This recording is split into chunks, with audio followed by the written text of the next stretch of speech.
po everyone, welcome back po sa ating YouTube channel. Bago po natin umpisahan ang ating panibagong reaction video, gusto ko lang po humingi sa inyo ng kaunting tulong na pakisubscribe na rin. Pakisubscribe po sa aming munting channel. Pakipindot po ng subscribe button ng Papa Dins TV, Ka-Business Official at Family Ka-Business, at ito po ang inyong lingkod, Alminda Mix Vlog. Panibagong reaction video po natin dito kay Kabayang Renji. Ang kanyang pagsasalaysay sa totoo, ang pagpapaliwanag niya sa kanyang pagiging Muslim at bumalik sa Katoliko, bumalik sa Kristiyano. Ang pagka-Islam niya ay bumalik siya sa pagka-Kristiyano niya. Ang pagpapaliwanag niya kung bakit siya nagkaroon ng pangalawang asawa, kung bakit siya napasok sa relihiyon na Islam. Siya ay isang Kristiyano.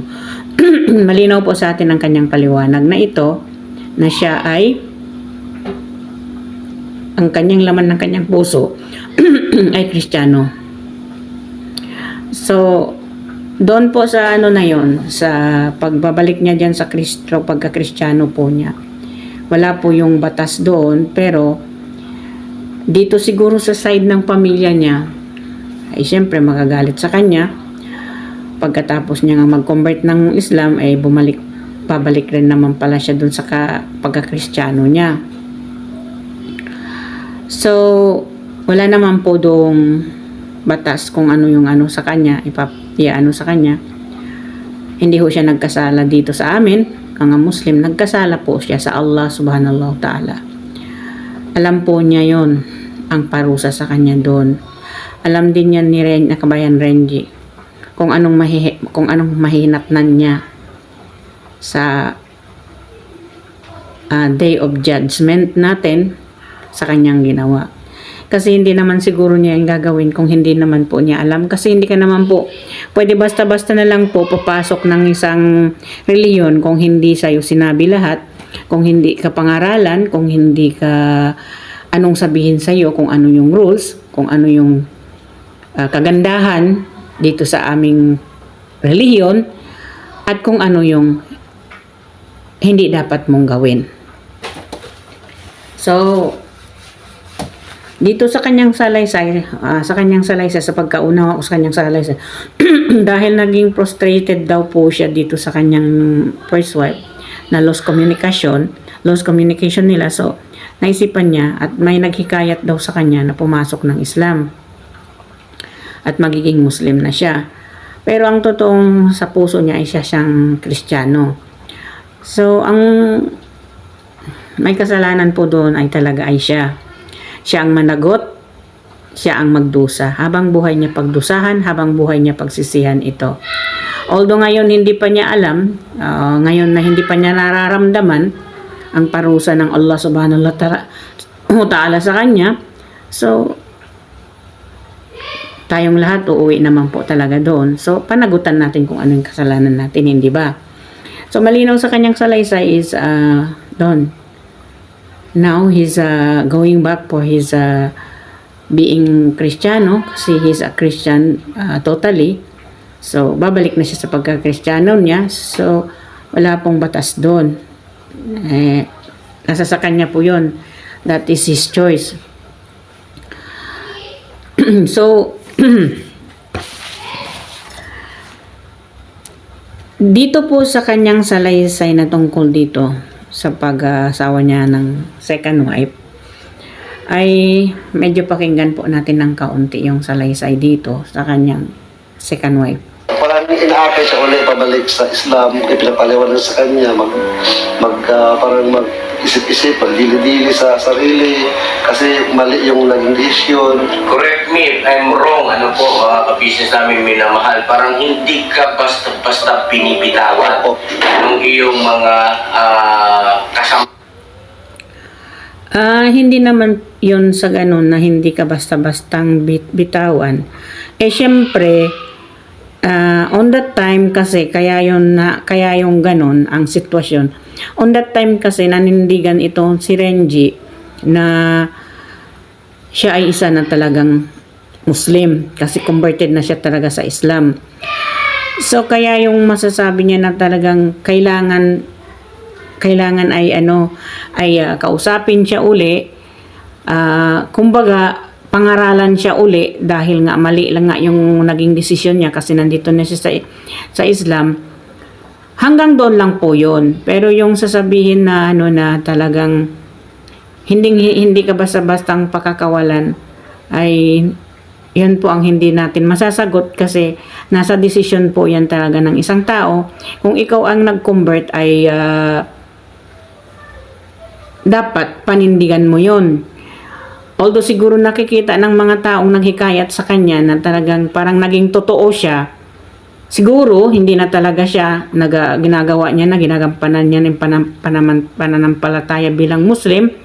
Ngayon nang bumalik siya dyan sa Maynila, naging bumalik yung pagka-Kristiyano niya. So, ay iyon, ay wala po naman talaga hinto doon sa kagustuhan niya kasi sabi niya, siya ang mismo nagsabi sa salaysay niya ay isa talaga siyang Kristiyano. So in a short term ay dahil sa pagka doon prostrated siya, ginamit niya yung pumasok siya sa Islam. So hindi niya pwedeng sabihin hindi niya ginamit, malaki yung respeto niya. In short way, hindi pa rin siya nagrespeto doon sa relihiyon ng Islam. Kasi dahil din siguro doon nakapangasawa siya ng Muslim, pinanindigan na niya nung mga ilang taon siya nandito siya sa piling ng mga Muslim. Although sinabi naman niya ay ang nanay niya is Muslim, ang father niya is a Christian. So that time siguro kasi syempre sabi ko na nga ba itong napangasawa niya ay isang Muslim. Kung doon yung sa pagsasama nila doon syempre siguro nakita nila na talaga siyang ay devoted, na sinasabi nilang devoted na bilang Islam, bilang Muslim, ay hindi naman nila sukat akalain na iba pala talaga yung nasa isip ni Renji, iba yung nasa puso niya. Siyempre hindi naman natin alam kung ano yung nasa puso niya. Wala pong makakapagpigil sa kanya kung gusto niya bumalik sa pagka-Christian doon. Although pangaralan siya, panghinayangan, sinasabing you went already, you are entering already the fact na yung gusto mo. Pero kumbaga dumiretso na yan si Renji, bumalik siya. So hindi po yun pwedeng siguro naman hindi naman siguro pwede mong diktahan yung isang tao kung talagang hindi niya sa puso niya yung magiging Islam siya. Kasi halimbawa na lang po natin dito sa tito ko. Isa siyang, we are born in a original Muslim. Baga, I am born in Muslim way. I am born in Islam. Then yung tito ko, na in love siya sa isang Kristiyanong babae, na in love. And then, itong Kristiyanong babae, itong babaeng asawa niya ngayon ay ayaw nga maging Muslim. So, itong ginawa niya dahil siguro sa pagmamahal niya dito sa babae, ay siya ang nag-convert papunta ng Kristiyano. Although is lahat ng mga family ng aking tito is nanghihinayang kasi he is a teacher in Islam. Hindi natin alam. Yun, wala din nakakapigil kahit ang lolo ko at saka lola ko. That is the cause na nagkasakit yung lola ko at saka lolo ko dahil doon sa pag-convert niya ng Kristiyano kasi isa siyang Muslim. Oo, sinasabi nga hindi siya pinatawad ng kanyang mga magulang. Lahat ng mga families niya na hindi, although nagpapansinan pero hindi close sa kanya. Kumbaga, parang na talagang siyempre masakit doon sa pamilya ng parents ng lolo't lola namin ang pagko-convert niya. doon sa Kristiyano. So, dito sa side ni Renji, hindi natin po pwede itong sabihin na pwede natin siyang harangan o ganun sa ano, magkakasala lang siya. Halimbawa, nagkristiyano na siya uli, bumalik na siya pagka-Christian, babalik na naman siya uli doon sa pagka-Muslim, pagka-Islam, tapos babalik na naman siya. Although, ay mahirap na po yun kasi kumakain na siya ng bawal although may paraan pa naman, pero pag sa puso't isipan ng tao, ang pananampalataya niya ay where he is belong, talagang minsan kasi talaga mayroon talagang tinaos puso nila ang pagko-convert nila sa Islam. So, kung para sa aking yung parang nalalaman ko dito sa aking side, sa aking mother, wala tayong magawa doon. Kung babalik siya na doon, wala tayong magawa. Although naman talagang ikinasal sila nitong si Ma'am LB is in a Christian way. So, yun po. So, i-proceed po natin. Islam po, no? Kumbaga kakausapin, no? Gaya ng binanggit mo, pinapaliwanagan. Although na nakikita rin naman natin yan sa mga pangkating pangreliyong Kristiyano, no? At paligid ko sa bagay nyo ay normal naman, no? At paano yung tungkol doon sa Shahan? Ano po? Sharia court po. Sharia? Opo, Sharia court. Sharia court. Paano bang sistema ron na parang may nagkumensahe kasi sa akin sa may cellphone? Parang ganun. Opo. No? Paano mo ngayon sasagutin yan? Lahat po kasi ng usapin ko sa Islam, lahat ng usapin ng Islam, basta sa Sharia court lahat yan dinadala. Doon, Hindi lang tungkol sa usaping mag-asawa. Opo. Hindi lang yun. Opo. Lahat. Opo. Okay? Basta pag may problema, Sharia court talaga yan lahat. Pero sa amin naman po nung pangalawa ko, na yung asawa,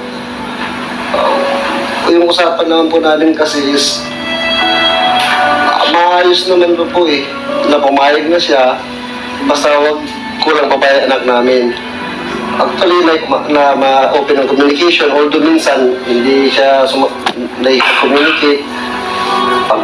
Tumatawag anak ko minsan sa akin, kasi marunong mag-messenger yung bata. Tumatawag sa akin minsan na napuputo lang linya, tumatawag minsan ayaw sagutin, pero minsan naman sumasagot din na pakawas po sa bata. Kasi di ko masisisi na medyo masakit din sa kanya. Pero as in general po, okay lang po yung pag-usapan namin na basta huwag kumapapayaan yung bata po.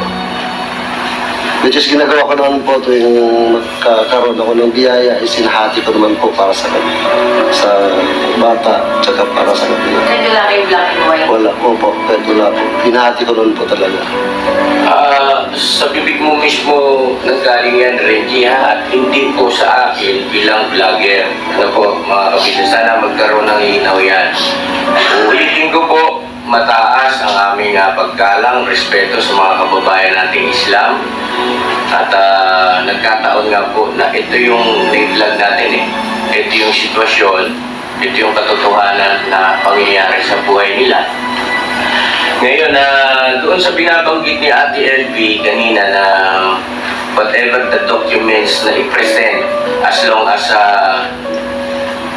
ang mahalaga is yung damdamin ni Renji, no? Yung puso niya, yung genuinity na gusto niya maayos ang kanyang pamilya kay Ate LV, ay para sa kanya, okay ka na ron, no, Ate LV, no? Tama ba ang pagkaunawa ko?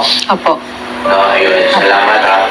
So, eto na lang siguro pang huli. At kung meron kayong gustong idagdag, no, at LB,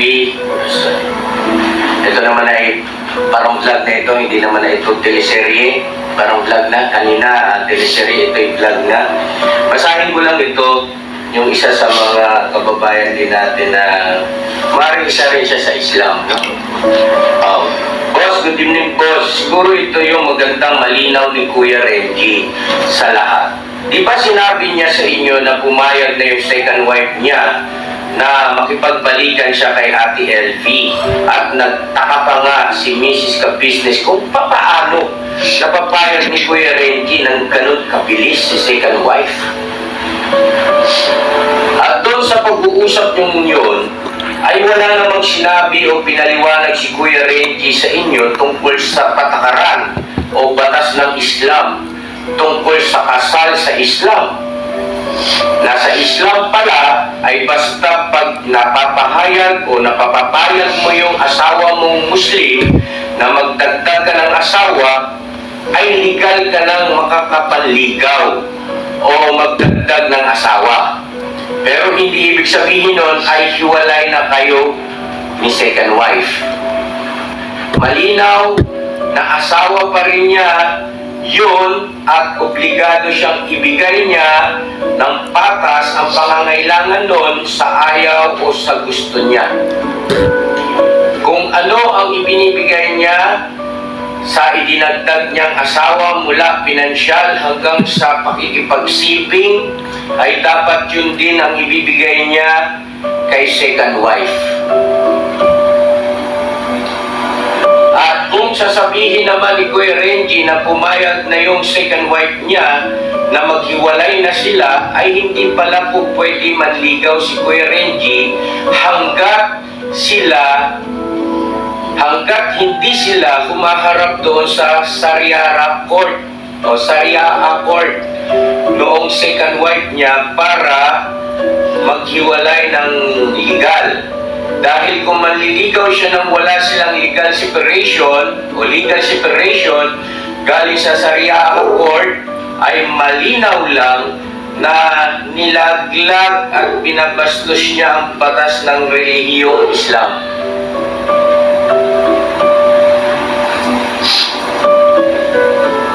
Sa ngayon po kasi kuya, sa sitwasyon,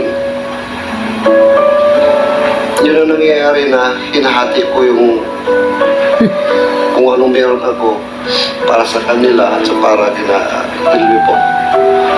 At siguro nung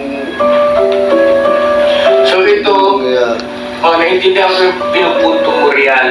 Pero ang siguro, dapat malaman ng lahat ng mga kababayan natin paano ito na sinasabi rito na hindi hindi pa kayo totally hiwalay ng iyong second wife. At lumalabas dito ngayon kapag usaping ang Muslim o Islam, ay si Ate LV ang lumalabas na second wife mo.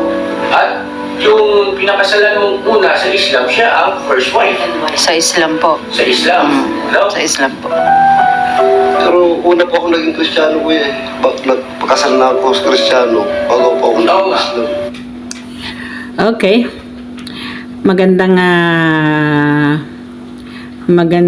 ano yung isang Muslim daw na nag-message dyan kay Ka-Business. Sa aking pong pagkaalam, mga kababayan, wala naman pong legal din na separation itong si Ma'am Elbet sa kasi Renji. Noon sila'y naghiwalay, ay naghiwalay lang sila dahil loss of communication. So, ibig sabihin po doon ay siya pa rin yung unang asawa. Yun ang pagkaintindi sa Islam, sa mga Muslim ha. Kasi ganito po yun. Kung yan si Ma'am LB at saka si Kabayang Renji ay naghiwalay sila noon, on that time na sila ay nag-lost communication, ay may pirmahan po silang papel dyan. Tapos gusto ni Renji bumalik dyan sa kanya uli. Ikakasal po yun sila uli. Yun na ang ibig sabihin, yung pangalawa niya ay magiging una, etong una ay magiging pangalawa. Pero sa salaysay po nila ay hindi sila naghiwalay. I-clear lang po natin yun. Sa amin po kasing mga Muslim, pag kami po naghiwalay, ng aming asawa. Tapos, nagpirmahan po kami dyan sa Sharia Court na talagang hiwalay na kami. Pagkaabot po ng ilang years o how many months na gusto naming magbalikan, yun po kami ay ikakasal uli. So, dito sa case ni Renji, hindi na siya ikakasal dito uli kay Ma'am LB kasi although bumalik na siya sa pagka-Kristiyano niya, kahit nasa Muslim pa siya ay hindi sila pwedeng ikasal kasi hindi sila naghiwalay. Apwera lang po kung naghiwalay sila. So, in this case po, first wife pa rin si Ma'am LB. Kasi sa amin po kasing mga Muslim, wala naman po doon na ganon na sitwasyon.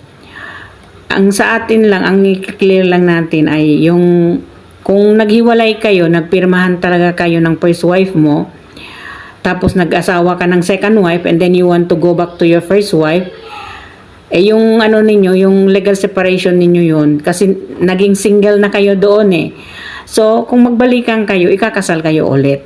Yun po yung rules doon sa Islam.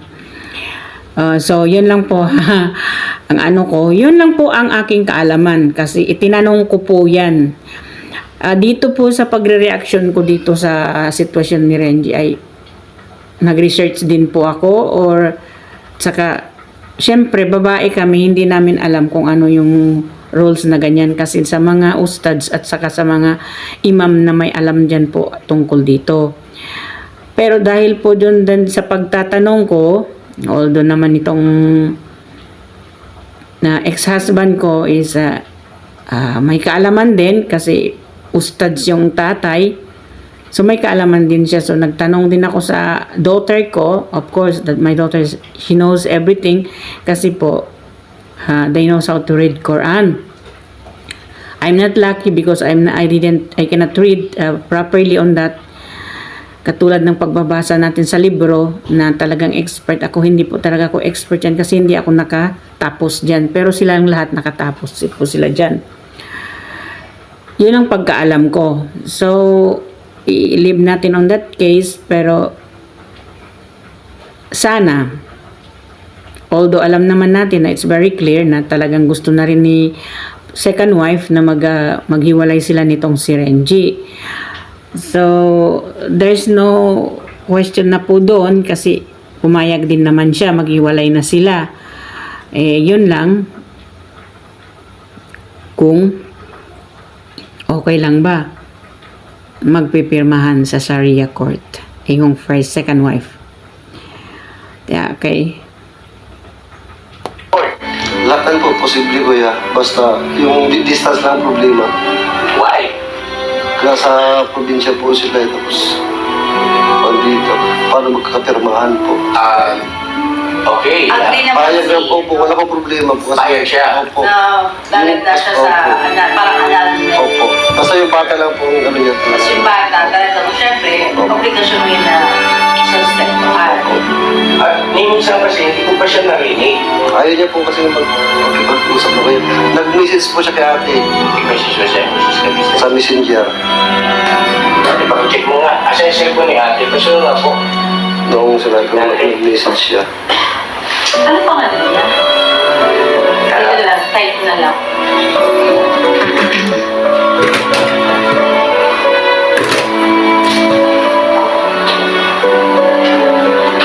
Search ko na lang, type ko na lang po yung kanyang name. Yun yung sinasabi ko noon pa, na pwede bang sa barangay, sila magkausap. Hindi pwede. Sa ano pala eh. Sa- Meron pala sa- din meron tawag pala silang konti na. Yes, Isa rin sa Sharia government. court. Oo. Sharia court. Ayun, salamat din sa nag-message, ano? Oo, sa... Nagkaroon ng kanyang... Actually, ano sila, hindi lang isa, mga ka-business. Hindi lang isa, marami silang mga kababayan natin na Muslim o nasa pangkating pananampalatayang Islam ang nagmimisahe sa akin.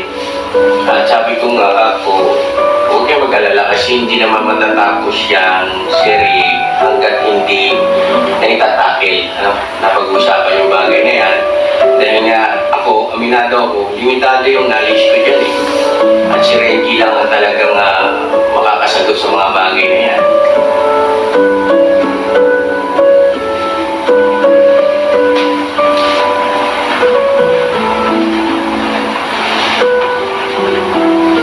Teka nga pala muna. Ano? Ito, magkita. Sa Sa ano po yan? Sa... YouTube. Hindi.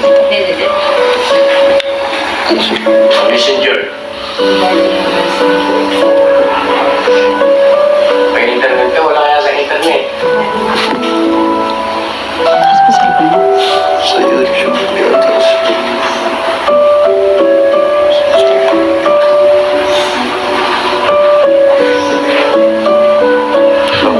Hindi mo madala yung Ate FB, okay ka lang? Opo. Oh, pasensya ka na ha. Hindi, okay lang po yun. Opo. Ha? Opo. Kasi ayaw ko rin. Kung legality po yung pag-uusapan, ako hindi naman ako natatakot, kuya. Kaya ko rin naman pong i-search o makipag-consult ako sa mga connection po kung anong dapat, kung paano rin po matulungan yung ating ano. Kasi ang main concern kasi natin dito ay kung may magkakaayos kayo, dapat planchado. Oo, yung Kasi opo. ayaw namin lumabas na kami ang namagitan as a Opo. vlogger. Na naging bias po kayo. Yes, oo. Ayaw namin maging bias Opo. dito. Naintindihan ko po.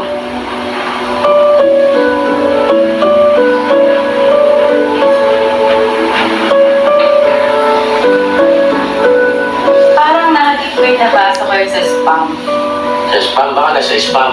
Hindi ko na Sa makatama email. pangalan eh. Sa email. Ayan po pala. Hindi lang po na-accept. Hindi ko siya nasagot. Hindi ko siya nasagot. Well, sa pangalan naman siguro walang problema kung babanggitin kasi pangalan ito, hindi naman ito pangalan ng babae. Pangalan ito ng anak ni Renji, yung bata. Ano po? Yung ano lang po. Ito po, Apelyido. ay nabasa ko siya sa spam. Okay. So, hindi ko naman siya nire-reply dahil wala pa akong i-reply kasi di ba po, Wala pa. wala pa, wala akong knowledge pang mag-reply na paano sasagot ko sa kanya. Ito po yung chat niya sa akin noong October 21. Sabi niya, have a nice day po, Mrs. The Business. Ako po, second wife ni Renji. Napanood ko po ang vlog niyo sa kanya at sobra po ako nasaktan. Lalo na sa mga comments ng mga viewers. Pero ganun pa man po, naisip ko rin na maiksi lang ang buhay natin at isa pa, matanda na kami. Kung ano po ang gusto niyang gawin at gusto niya, magkaayos sila ng una niyang asawa, sige po, tanggapin ko po. Kung kailangan namin maghiwalay, sige. Sige lang, total, andyan na siya. Masakit man at kahit gaano kasakit sa akin, yan ang katotohanan na dapat tanggapin. Pasensya na po, ayaw ko po magpa-vlog. Ayaw ko nang magulong buhay. At para na rin sa katahimikan ng anak namin. Tama na po ang mabash ako ng tao. Huwag lang madamay anak namin. Kaya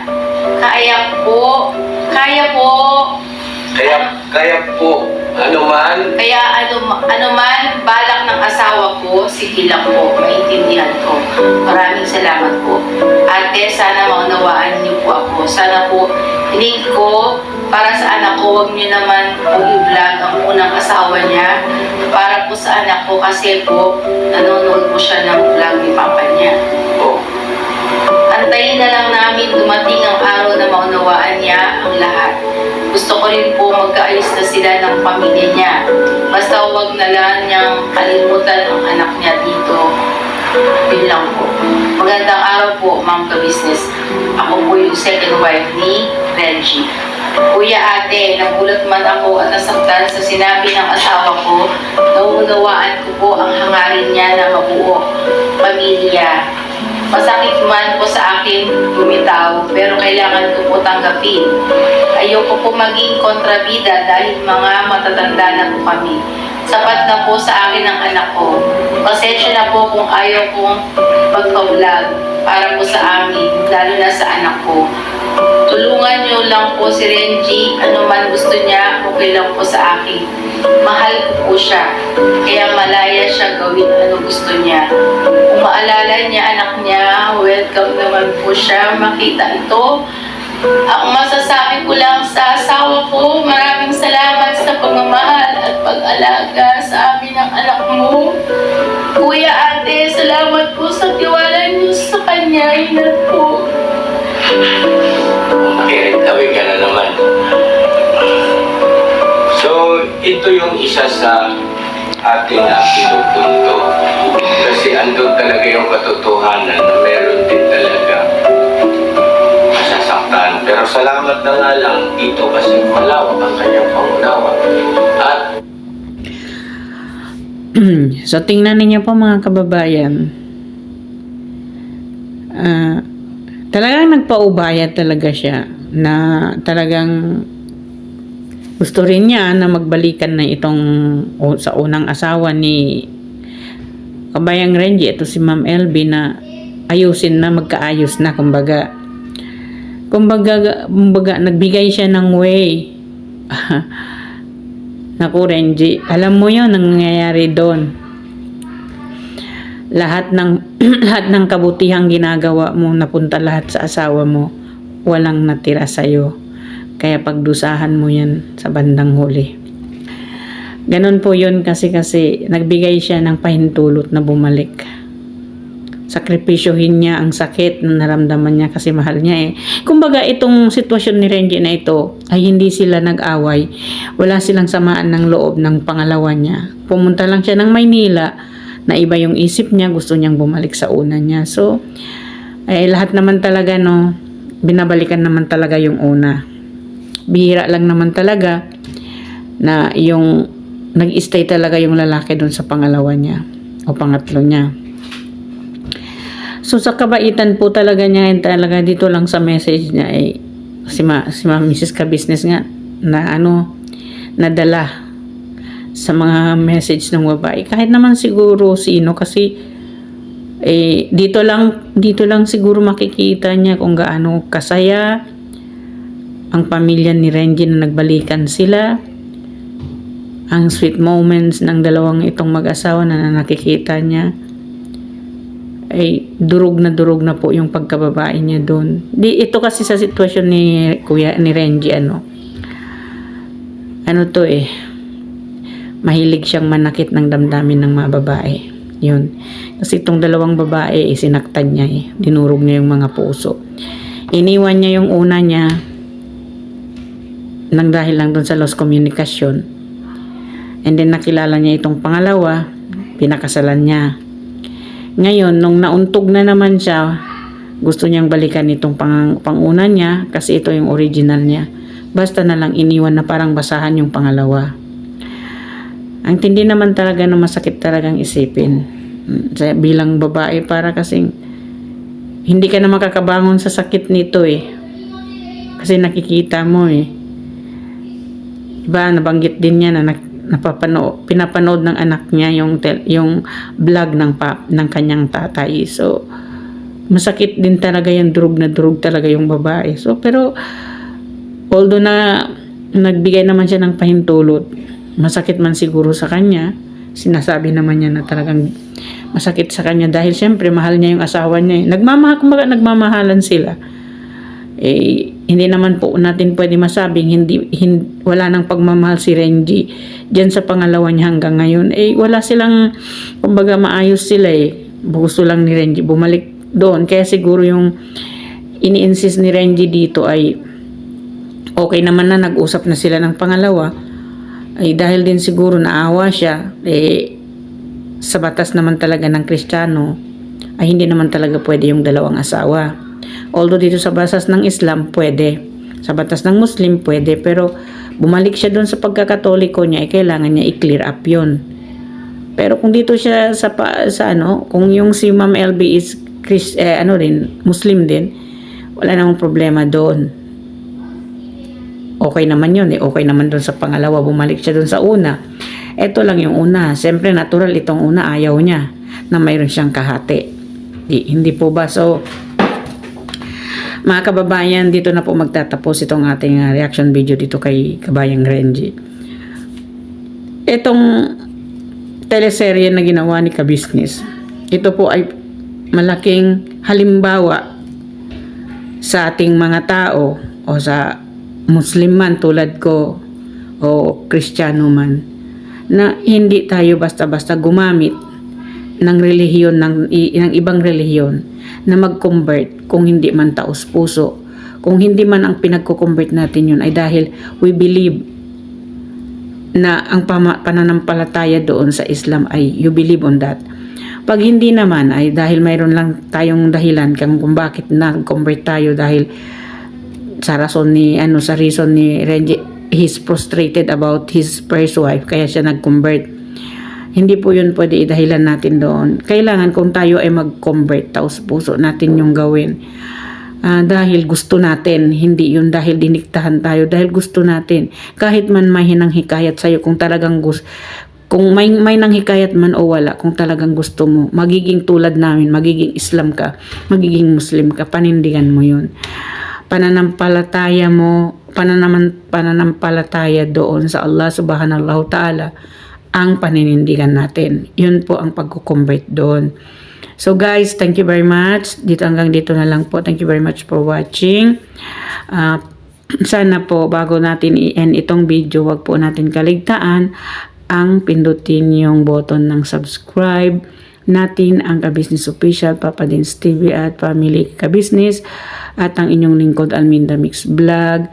Sana po ay i-subscribe ninyo po tayo, mga kababayan. So, hanggang dito na lang. May Allah bless us all.